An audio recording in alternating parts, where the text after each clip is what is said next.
میخوایم سوالات خرداد 403 دهم تجربی و ریاضی رو با همدیگه حل کنیم. سوال اول سوالات صحیح غلطه که گفته مثلا اگر آ زیر مجموعه ب باشه ب مجموعه متناهی آ هم متناهیه. خب دقت کنی آ زیر مجموعه ب وقتی با مجموعه بزرگتر متناهیه 100% مجموعه کوچکتر هم متناهی خواهد شد. پس این عبارت درسته. سوال قسمت ب گفته اگر آ بین 0 و 1 باشه این نامساوی برقراره. ببینیم درسته یا نادرسته. قطعا نادرسته. حواستون باشه وقتی بین 0 و 1 و 1 بیشتر رو داریم از 1 بیشتر همیشه توان بزرگتره و فرجه کوچکتر بزرگتره و بین 0 و 1 توان کوچک رو انتخاب میکنیم، یعنی در واقع بزرگتره و فرجه بزرگتر. پس اینجا ما باید فرجه بزرگتر رو انتخاب میکردیم که بزرگتره. پس این عبارت نادرسته.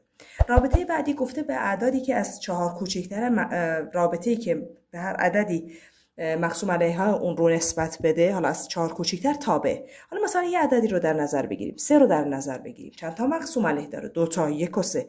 پس برای 3 2 تا مقسوم علیه 2 تا انتخاب داریم. ما توی تابع گفتیم فقط یکی، خدا یکی، انتخاب یکی. پس این عبارت تابع نیست و نادرسته. و قسمت دال گفته تعداد جایگشت‌های متمایز کلمه نرگس.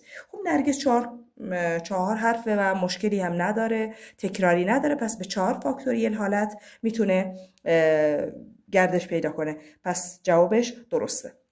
سوال 2 قسمت الف گفته زاویه خطی که با جهت مثبت محور ایکس زاویه 45 درجه میسازد شیبش رو میخواد.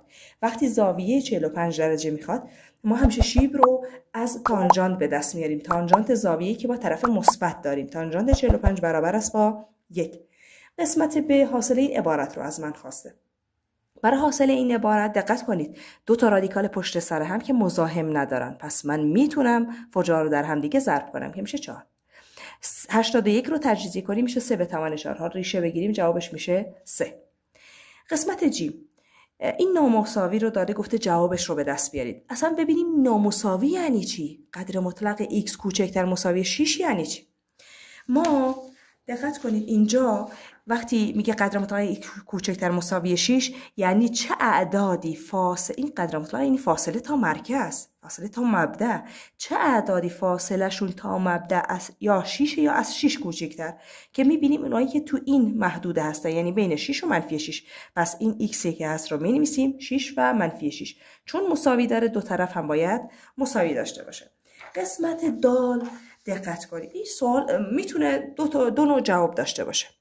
گفته تعداد توابع خطی که دامنه‌شون بین 0 و 2 و بردشون منفی 2 و 1. دامنه یعنی محور ایکس ها. پس من محور ایکس ها رو 0 و 2 رو یه خط میکشم. برد